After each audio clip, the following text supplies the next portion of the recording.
I stared at the legal document in my hands, my fingers trembling as I read the words for the third time. My own son was suing me for $600,000.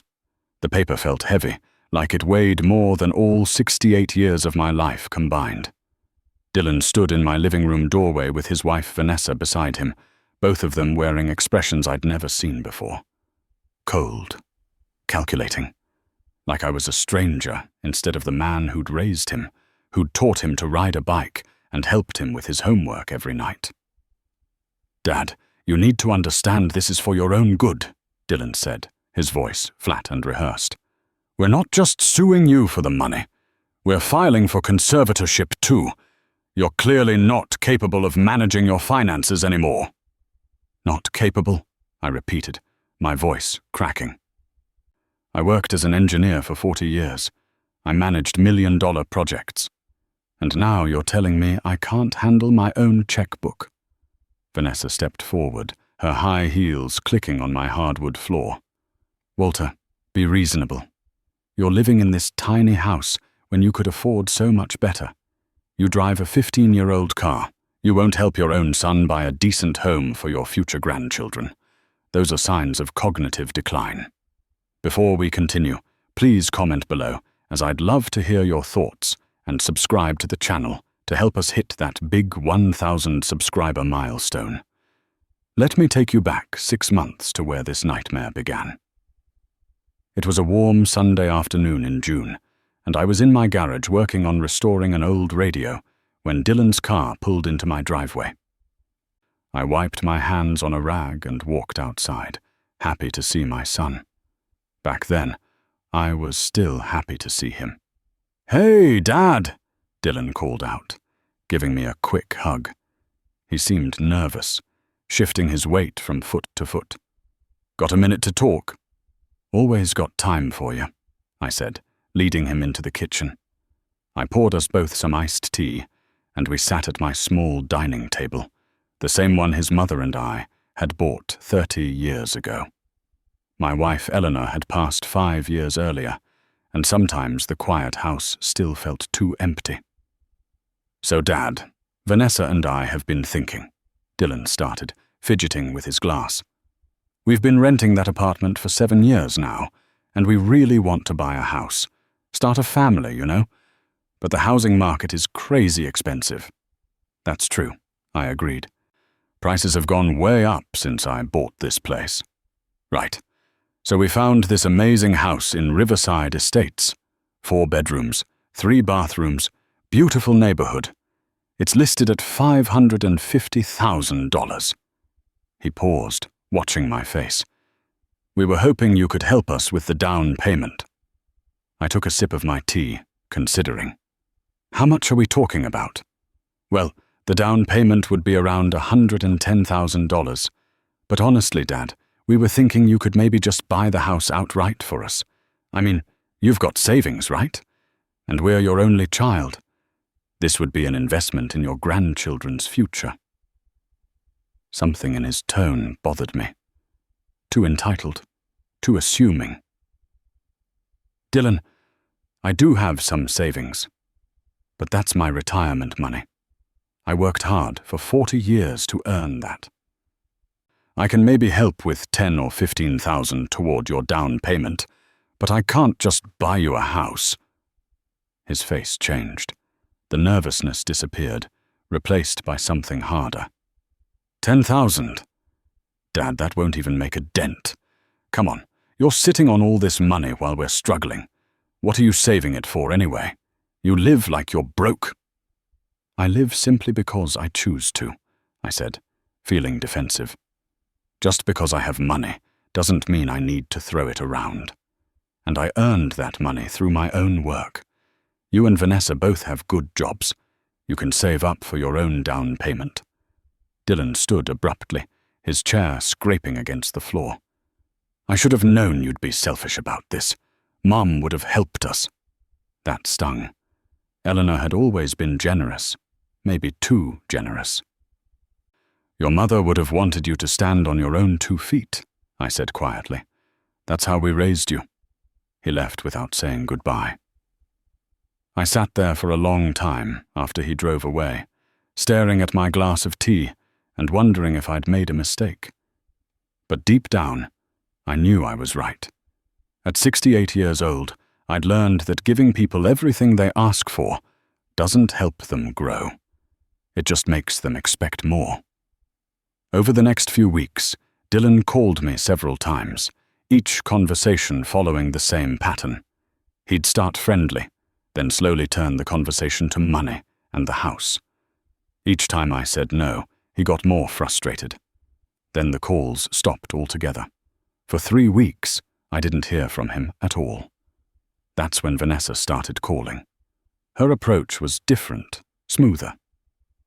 She'd invite me to dinner at their apartment, cook my favorite meals, show me pictures of houses they were looking at.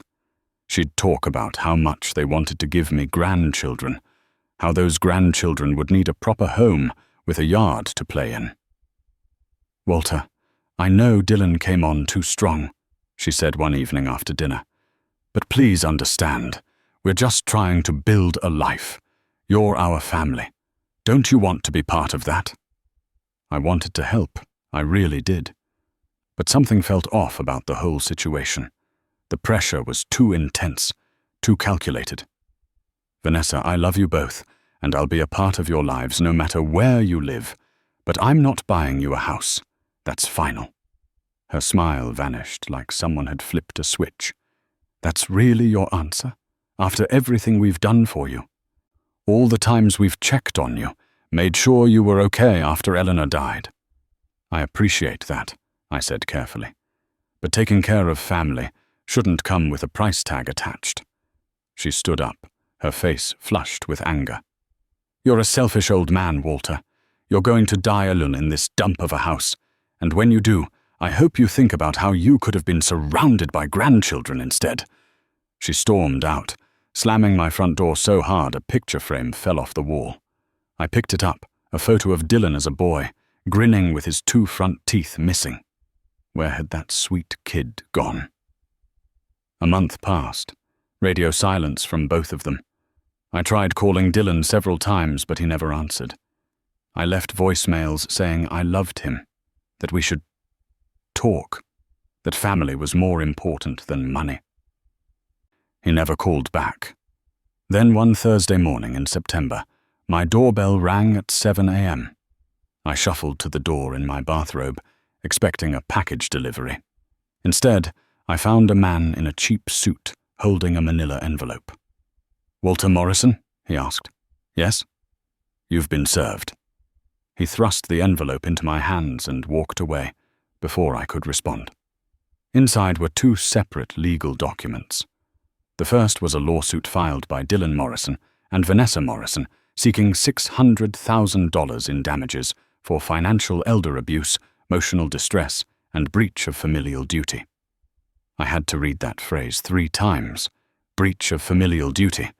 They were suing me for not giving them money. The second document was worse, a petition for conservatorship, claiming I was mentally incompetent to manage my own affairs. They'd attached a statement from their lawyer, arguing that my refusal to properly utilize personal assets and extreme frugal living conditions indicated cognitive decline and possible dementia. My hands shook so badly, I dropped the papers. They scattered across my entryway floor like fallen leaves. My own son thought I was senile, or at least he was willing to claim I was senile in court to get his hands on my money. I called my old friend Henry, who'd been my colleague at the engineering firm for 20 years. "Henry, I need a lawyer, a good one." "What happened, Walt?" "My son is trying to take everything from me." Henry was quiet for a moment. "I know someone. Best attorney I've ever met. Her name is Patricia Reynolds. She handles estate law and family disputes. Want me to set up a meeting?" "As soon as possible," I said. 2 days later, I sat in Patricia Reynolds' office downtown, a modern space with floor-to-ceiling windows overlooking the city.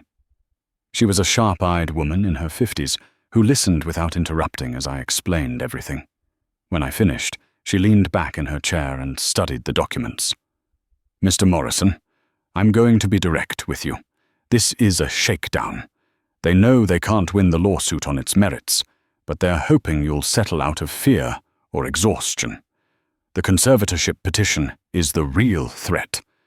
If a judge believes you're incompetent, you could lose control of everything." My stomach dropped. Can they actually do that? Get me declared incompetent? They can try. We'll need to prove you're completely competent, which means medical evaluations, cognitive tests, financial records showing sound decision-making. It's intrusive and humiliating, but it's necessary. She paused. "Mr. Morrison, can I ask you something personal? How much money do you actually have?" I hesitated. I'd kept this secret for so long, telling almost no one. But I needed her help. "About $12 million. Patricia's eyebrows shot up. $12 million? From an engineering career? No. 20 years ago, I developed a specialized valve system for industrial applications.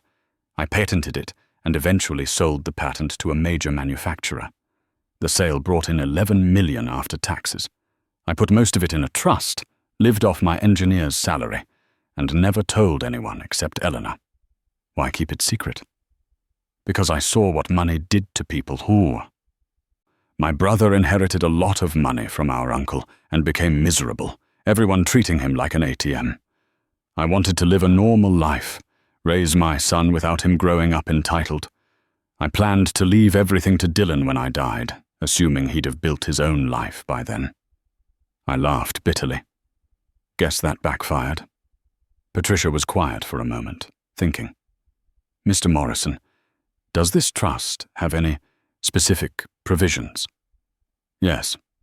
My estate attorney built in something he called a moral character clause. If my heir commits certain acts, fraud, theft, violence against me, things like that, they're automatically disqualified, and the money goes to charity instead." A slow smile spread across Patricia's face. "Mr. Morrison, I think your son just made a very big mistake. Tell me everything you know about Dylan's finances and business dealings."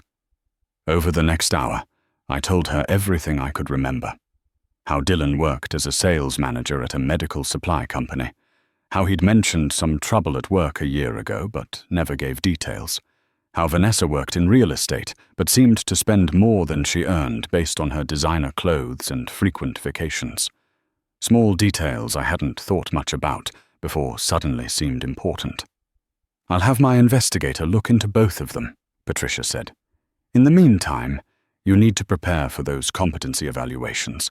And Mr. Morrison, don't talk to Dylan or Vanessa. Don't answer their calls. All communication goes through me now."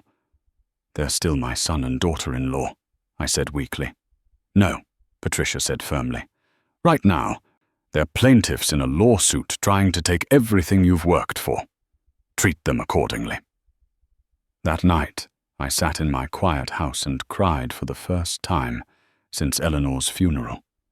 My only child had become a stranger, someone who saw me as nothing more than a bank account to raid. The boy I'd taught to throw a baseball, who'd cried in my arms when his first girlfriend broke his heart, who'd asked me to walk him down the aisle at his wedding because Eleanor was too sick to stand that long. That boy was gone. In his place was a man I didn't recognize, a man who'd look me in the eye and call me incompetent, senile, a burden. The worst part was wondering if I'd somehow caused this. Had I been too strict, too frugal? Had my secrets poisoned our relationship? I lay awake until 3 a.m, questions spinning through my mind like a crow cell I couldn't stop. 3 weeks later, Patricia called me into her office. Her expression was grim. "Mr. Morrison, my investigator found something. You might want to sit down." I sat, my heart pounding. "What is it?" "Your son has been embezzling from his company. Small amounts at first, but it's been going on for 18 months.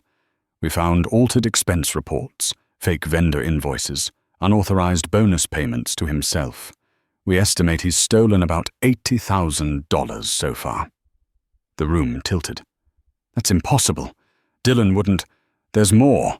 Vanessa has massive credit card debt, over $200,000 across multiple cards, luxury purchases, gambling losses, a shopping addiction.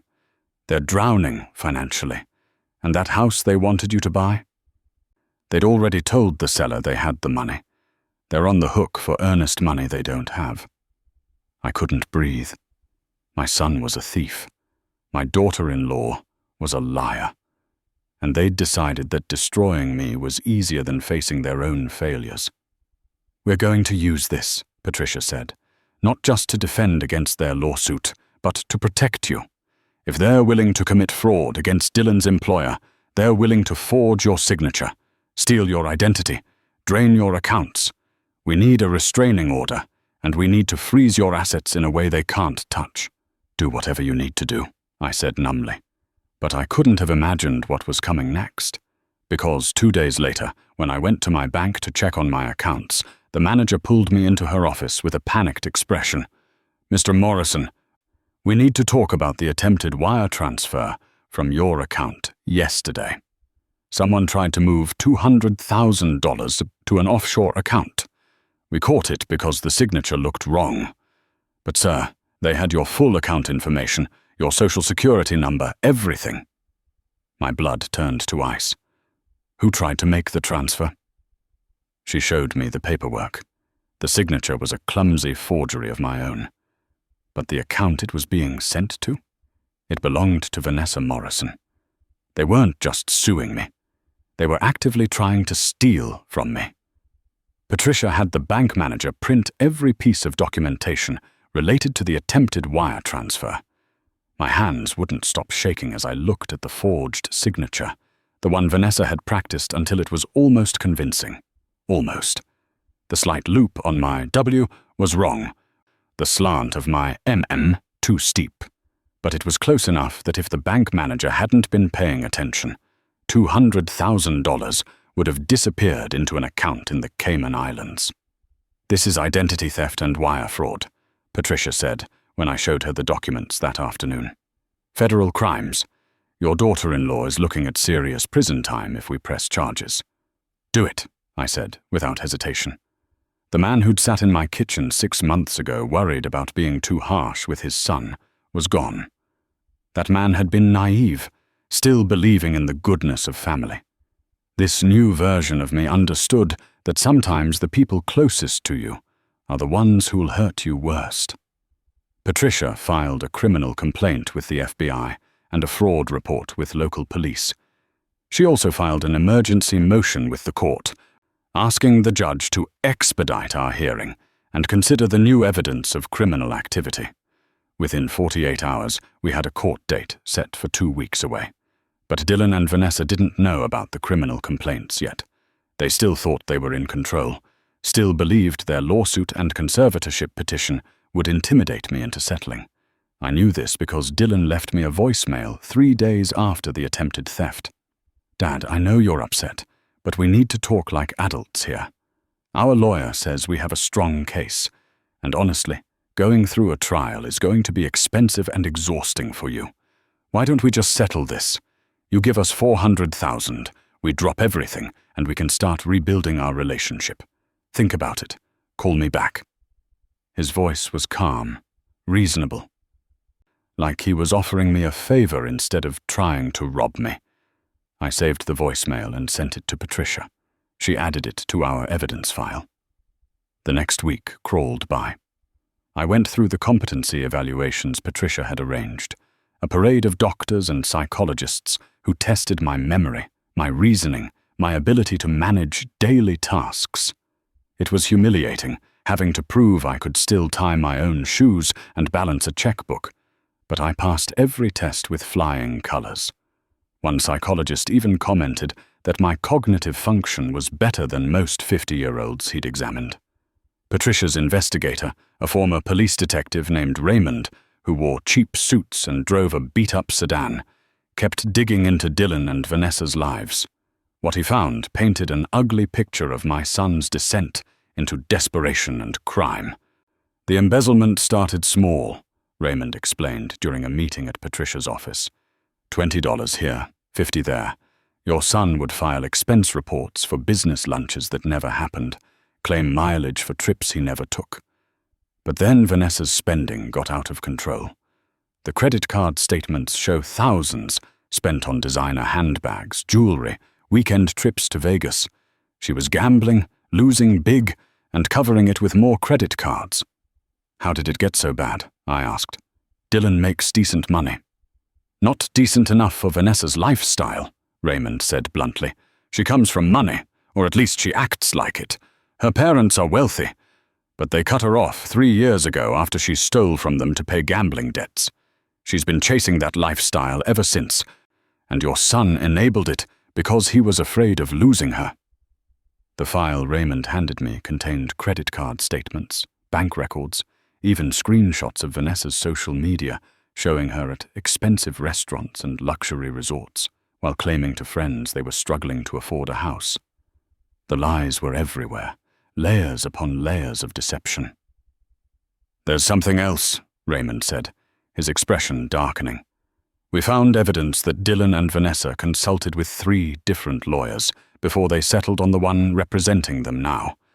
The first 2 refused to take the case, said the conservatorship petition was frivolous and unethical. The third lawyer, Roger Steele, has a reputation for taking questionable cases if the price is right.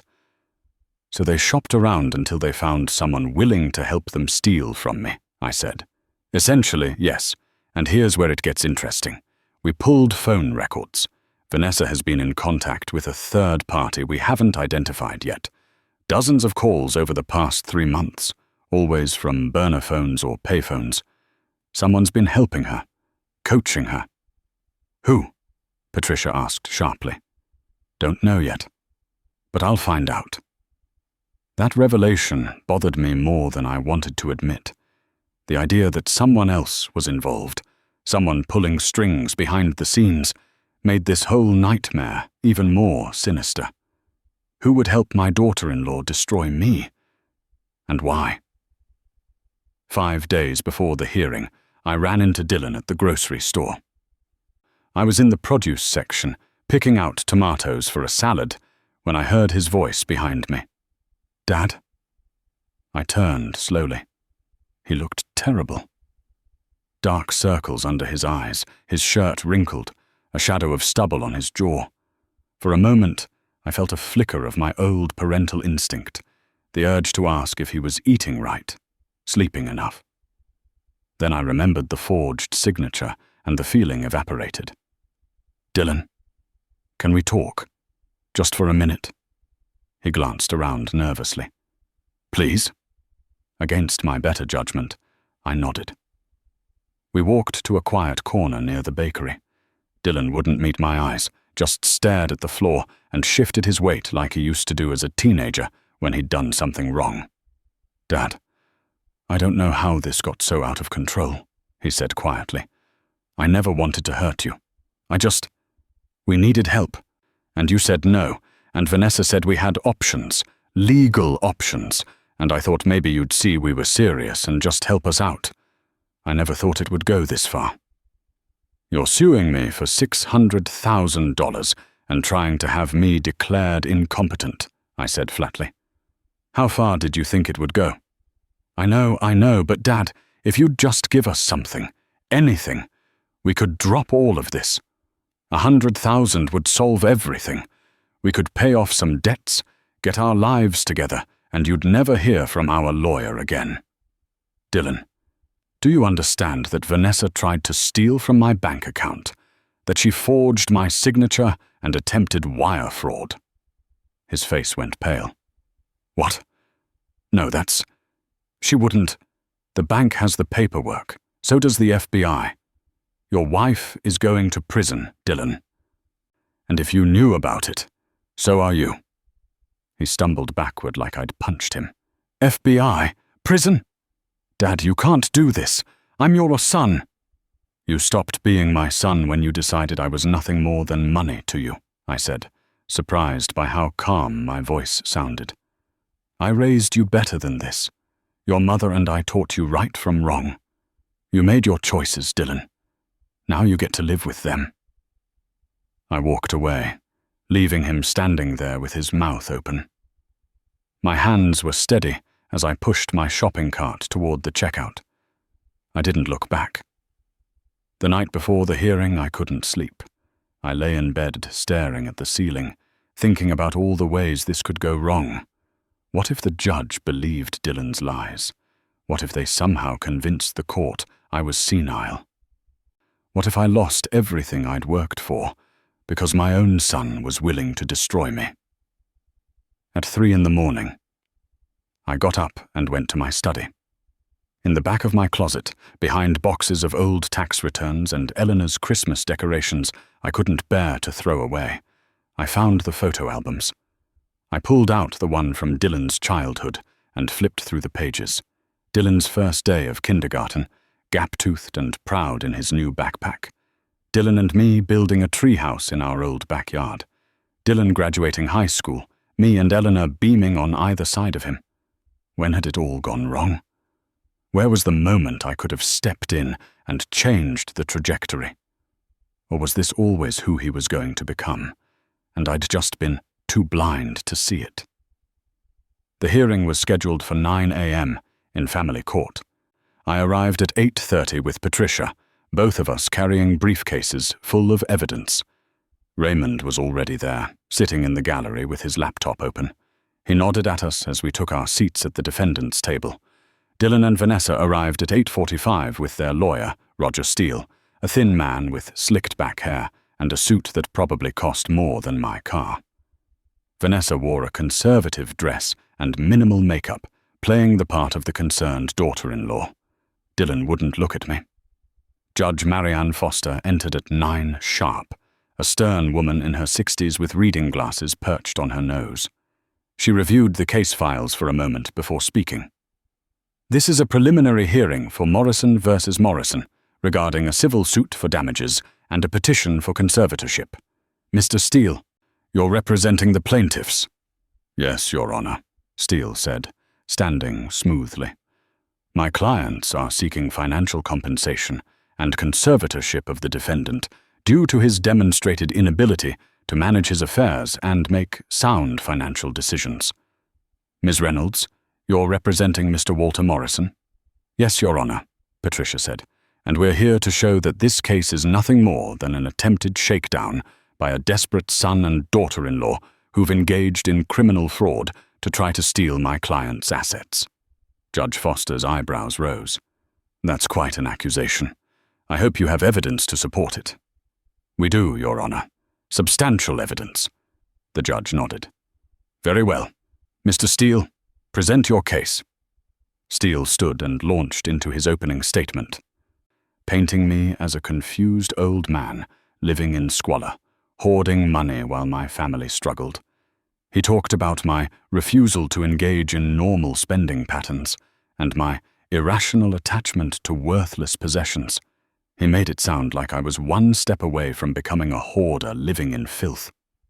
"The plaintiffs have attempted numerous times to help Mr. Morrison," Steele said, his voice dripping with fake concern. "They've offered to manage his finances, to help him upgrade his living conditions, to provide him with the care and support he needs. Each time, he's refused, becoming increasingly hostile and paranoid.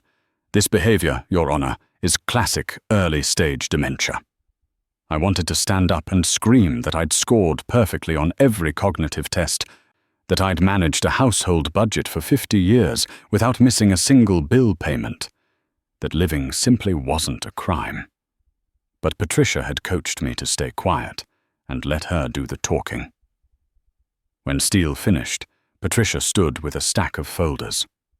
"Your Honor, everything Mr. Steele just said is a lie designed to justify an attempted theft.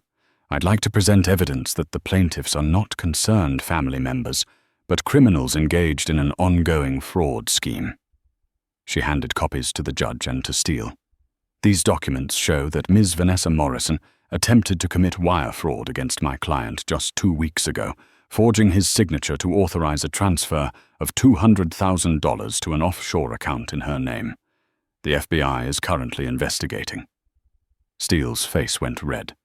Your Honor, this is the first we're hearing of any such allegation.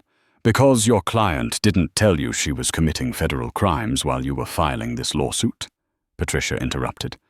How convenient. Judge Foster studied the documents, her expression growing darker with each page. Ms. Morrison, is this true? Did you attempt to forge Mr. Morrison's signature? Vanessa stood, her face pale.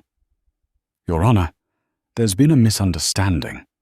I was just trying to help Walter manage his accounts because he seemed confused. By stealing $200,000? The judge snapped. Sit down, Miss Morrison. Vanessa sat, and I saw her hand shake as she gripped the edge of the table. Dylan looked like he might be sick. Patricia wasn't done. Your Honor, we also have evidence that Dylan Morrison has been embezzling from his employer for the past 18 months. These are company financial records showing systematic theft totaling approximately $80,000. Combined with Ms. Morrison's credit card debt of over $200,000, it becomes clear that their lawsuit is motivated entirely by their desperate financial situation and their greed, not by any genuine concern for my client's welfare. She presented document after document, bank statements showing Vanessa's gambling losses, expense reports proving Dylan's theft, text messages between Dylan and Vanessa discussing their plan to get Dad's money one way or another, email exchanges with Roger Steele where they'd explicitly stated they knew I was competent but wanted to pressure him into settling. Judge Foster's face was like stone as she reviewed everything. When she finally looked up, her gaze could have frozen fire. Mr. Steele, did you perform any due diligence before filing this petition? Did you verify any of your client's claims? Steele sputtered. Your Honor, my clients assured me. Your clients lied to you, and either you were too incompetent to notice, or you didn't care because they were paying you. She turned to Dylan and Vanessa. Stand up, both of you. They stood on shaky legs. I am dismissing this lawsuit with prejudice and denying the conservatorship petition. Furthermore, I'm referring this case to the District Attorney's Office for criminal prosecution. Ms. Morrison, you should expect federal charges for wire fraud and identity theft. Mr. Morrison, you should expect charges for embezzlement. As for you, Mr. Steele, I'm reporting you to the State Bar Association for ethical violations. Vanessa started crying. Dylan looked like he might pass out, but Judge Foster wasn't finished. Mr. Walter Morrison, do you have anything you'd like to say? Patricia nodded at me, and I stood on legs that felt like rubber. Your Honor, I just want my life back. I want to be left alone to live in peace. You'll get that, Mr. Morrison. I'm also issuing a permanent restraining order. Dylan and Vanessa Morrison are not to contact you in any way, directly or indirectly, for any reason. Violation will result in immediate arrest. She banged her gavel. We're adjourned. As everyone filed out, I should have felt relieved, victorious even, but all I felt was empty. I'd won, but I'd lost my son forever. And somewhere in the back of my mind, Raymond's words echoed. Someone else had been helping Vanessa. Someone still unidentified. I was heading toward the courthouse exit with Patricia when my phone buzzed with a text from an unknown number. I almost deleted it, but something made me open it instead. The message was simple. Check Dylan's home office. Third drawer, false bottom. You deserve to know the whole truth. My blood ran cold. Who sent this, and what else was waiting to be discovered? Patricia, I said, showing her the phone. We're not done yet. Patricia stared at the text message on my phone. Her lawyer instincts immediately suspicious. This could be a trap, Walter. Someone trying to lure you into Dylan's house so they can claim you're harassing them or violating the restraining order. The restraining order goes both ways, Raymond said, appearing beside us in the courthouse hallway. He'd been quiet during the hearing, but his eyes had that sharp detective look that meant his mind was working overtime. They can't contact him either, and whoever sent this wants Walter to find something specific. Third drawer, false bottom. That's detailed information. Could it be Dylan? I asked. Maybe he's having second thoughts. Raymond shook his head. Dylan's phone is registered under Vanessa's family plan. We'd see his number. This is a burner phone, probably a prepaid.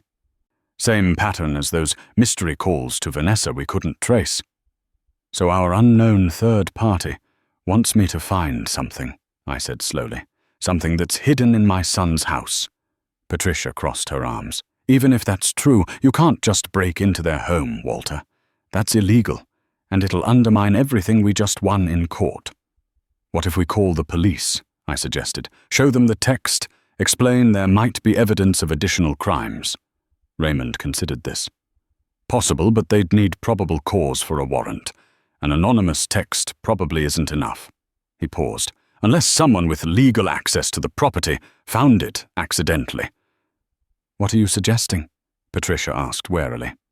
Dylan and Vanessa are probably at the courthouse still, dealing with the aftermath. Their house is empty. If someone happened to be performing a legal function there, say serving notice of the restraining order at their residence, and happened to see evidence in plain view. He shrugged, just thinking out loud. Patricia looked horrified. Raymond, I cannot ethically advise my client to— You're not advising it, Raymond interrupted. I'm a private investigator doing my job. Walter's just along for the ride. We serve the restraining order paperwork, we see something suspicious, we call the police. All legal. I knew it was a grey area at best, probably crossing lines that shouldn't be crossed. But something in that text message pulled at me. You deserve to know the whole truth. What truth? What was I still missing? Let's go, I said. 20 minutes later, we pulled up to Dylan's apartment complex. A mid-range building in a decent neighborhood. Nothing fancy, but not the struggle they'd claimed to be living in. Raymond had the official court documents authorizing service of the restraining order. Technically legal, even if our motives weren't entirely pure. The apartment manager let us in after we showed the court papers and explained we needed to serve legal notice. Dylan and Vanessa's apartment was on the 3rd floor, a 2-bedroom unit that smelled faintly of vanilla air freshener. The living room was neat, but not obsessively so. Mail stacked on the counter, a few dishes in the sink. Normal. Home office is probably there, Raymond said, pointing to a closed door off the hallway. The office was small, barely bigger than a closet, a desk with a laptop, filing cabinets, and a bookshelf filled with sales manuals and motivational business books. Raymond placed the restraining order documents prominently on the desk, while I stood in the doorway, my heart hammering. 3rd drawer, Raymond said, opening the desk drawers one by one. The first 2 were normal office supplies, pens, staplers, folders. The 3rd drawer held hanging files, typical tax documents and bills. Raymond lifted the files out carefully and pressed on the bottom of the drawer. It clicked and lifted up, revealing a hidden compartment underneath. Inside was a tablet, an old phone, and a manila folder stuffed with papers. Raymond pulled out his own phone and started photographing everything before touching it. Evidence preservation, he explained. Then he opened the folder. The first document made my stomach drop. It was a medical evaluation form from a neurologist, dated 8 months ago. The patient name read Walter Morrison. The evaluation detailed concerns about memory loss, confusion, inability to recognize family members. It was signed by Dr. Richard Chen and included recommendations for immediate cognitive intervention and possible conservatorship. I never saw this doctor, I said, my voice shaking. I've never been to this office. This is completely fabricated. Raymond flipped through more pages, more fake medical reports, all documenting my supposed cognitive decline. Photographs that had been taken of me from a distance, annotated with notes like, refused to recognize Dylan at grocery store, and became agitated when asked simple questions, except I remembered those incidents differently. The grocery store photo was from a day I'd been lost in thought and didn't hear Dylan call my name until the third time. The agitated moment was when Vanessa had badgered me about money for 20 minutes straight, and I'd finally told her to stop. "She's been building a fake case file," Raymond said quietly, "creating evidence of your incompetence. These photos, taken out of context. These forged medical reports. She was going to use all of this in court if they needed to." But that wasn't the worst of it. The tablet, when Raymond powered it on, contained text message conversations between Vanessa and someone labeled only as M. The messages went back over a year. "M, you need to be patient. Building a conservatorship case takes time. Document everything." Vanessa, "Dylan's getting suspicious. He doesn't think his dad is actually senile." M, "Then make him believe it. Show him the photos. Talk about how Walter's forgetting things. Plant the seed." Vanessa, "What if Walter just gives us the money?" M, "He won't. I know him. He's stubborn and self-righteous. He'll never help voluntarily. You have to take it." My hands were shaking as Raymond scrolled through months of messages. This person, M, had coached Vanessa through every step. How to forge documents, how to manipulate Dylan, how to access my bank account information, even how to find a lawyer who wouldn't ask too many questions. "Who is M?" I asked. Raymond kept scrolling until he found it. One message where Vanessa had slipped up and used a full name instead of the initial. Vanessa, "Martin, I'm scared. What if this doesn't work?" Martin, "It'll work. Trust me. Walter deserves this for what he did. And you'll get your money." Martin, "I only knew one Martin. Martin Fletcher, who'd been my partner on the valve system project 20 years ago. We'd worked together for 3 years developing the design, but when it came time to file the patent, I'd discovered Martin had been secretly trying to file it under his own name, cutting me out entirely. I'd beaten him to the patent office by 3 days. He'd sued me, lost, and I'd bought him out of his share of the project for $50,000. The patent had eventually sold for $11 million, and Martin had gotten nothing. "Oh my God," I whispered. "He's been planning this for 20 years. Raymond was already on his phone calling someone. "Yeah, I need police here now. And contact the FBI. The wire fraud case just got a lot bigger." The next 2 hours were chaos. Police arrived, then FBI agents. They seized the tablet, the folder, everything in the false drawer. They wanted statements from me and Raymond. Patricia arrived and managed the legal angles while I sat on Dylan's couch, numb with shock.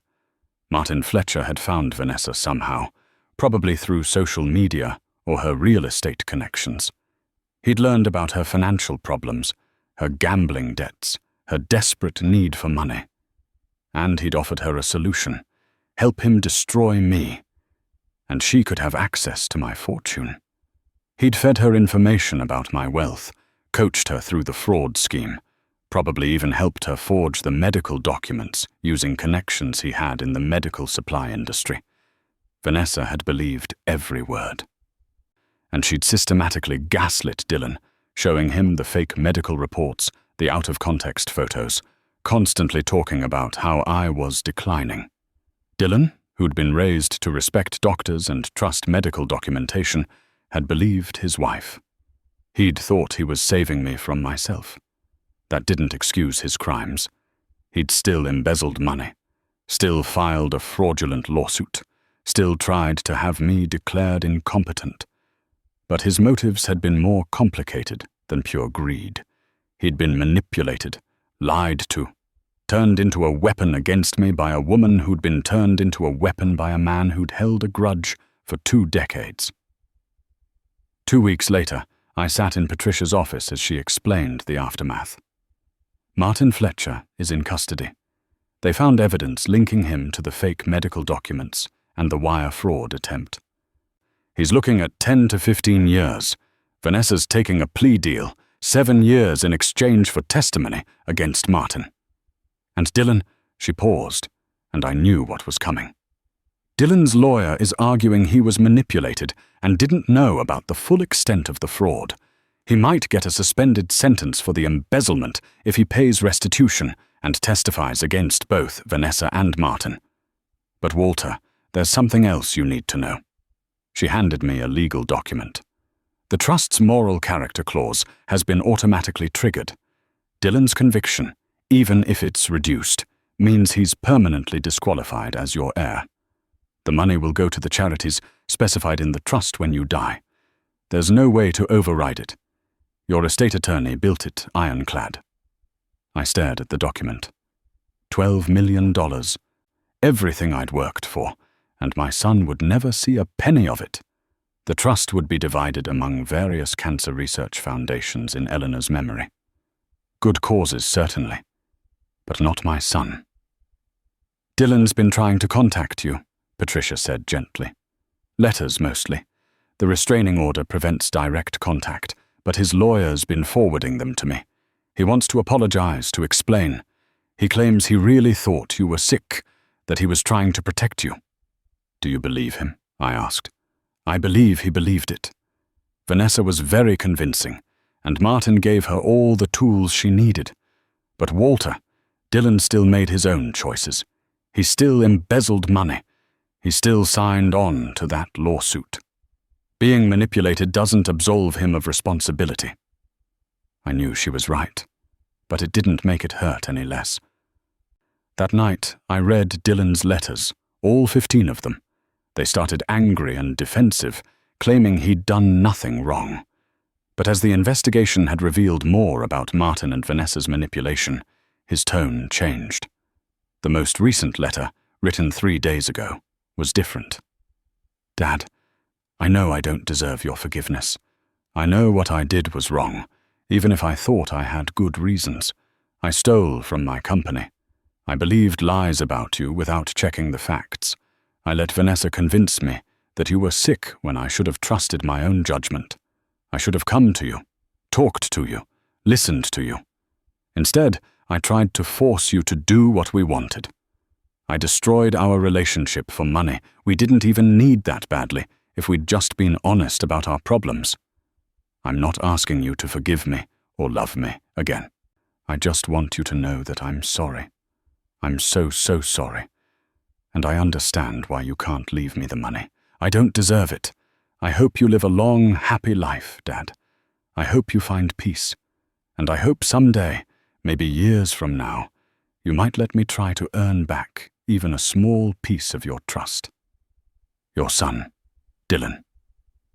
I sat at my kitchen table, the letter in my hands, and cried for the second time since this nightmare began. Because I believed him. I believed he was truly sorry, that he'd been manipulated, that under different circumstances he might have been the son I raised him to be. But belief didn't change reality.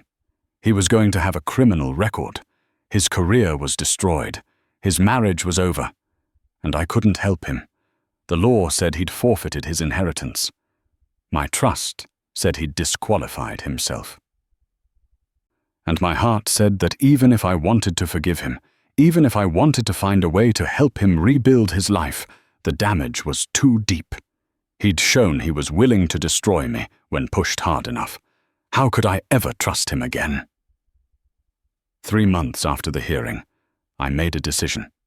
I called Patricia and had her draft a new document, something outside the trust, something the moral character clause didn't control. A one-time payment of $50,000 to Dylan Morrison, with conditions. He had to complete substance abuse counseling, even though his problem was enablement rather than addiction. He had to maintain steady employment for 1 year. He had to volunteer at a non-profit organization helping families affected by gambling addiction. And he could never, ever contact me again unless I reached out first. Are you sure about this? Patricia asked Caudron after everything he did. He's still my son, I said quietly, and $50,000 won't change my life. But it might change his. It won't fix what's broken between us. It won't bring back the relationship we had. But maybe it'll help him become the man he should have been. That's more mercy than most people would show, Patricia said. Maybe. Or maybe I'm a foolish old man who can't let go. I signed the document. Either way, it's done. The money was delivered through Patricia's office with the conditions clearly spelled out. Dylan called her office crying, thanking me, promising to meet every requirement. I listened to the voicemail she forwarded and felt nothing. No warmth, no satisfaction, no regret. Just emptiness. I still live in my small house. I still drive my old car. I volunteer at the library twice a week and attend a chess club on Thursdays. I have friends, hobbies, a life that's quiet and content. But every night, when I'm alone, I think about the grandson I'll never meet, the son I've lost, and the family that greed and manipulation destroyed. I won the court case. I kept my money. I proved I was competent and capable. But victory tastes like ashes when you're eating it alone at a table set for one, surrounded by photo albums full of memories of a child who grew up into a stranger. Some wounds never heal. Some relationships can't be salvaged. And sometimes being right means being lonely. That's the truth they don't tell you when they talk about justice and consequences. You can win and still lose everything that matters. Thanks for listening to this story. If it touched your heart, please leave a like and subscribe. Have you experienced something similar? Share your story in the comments below.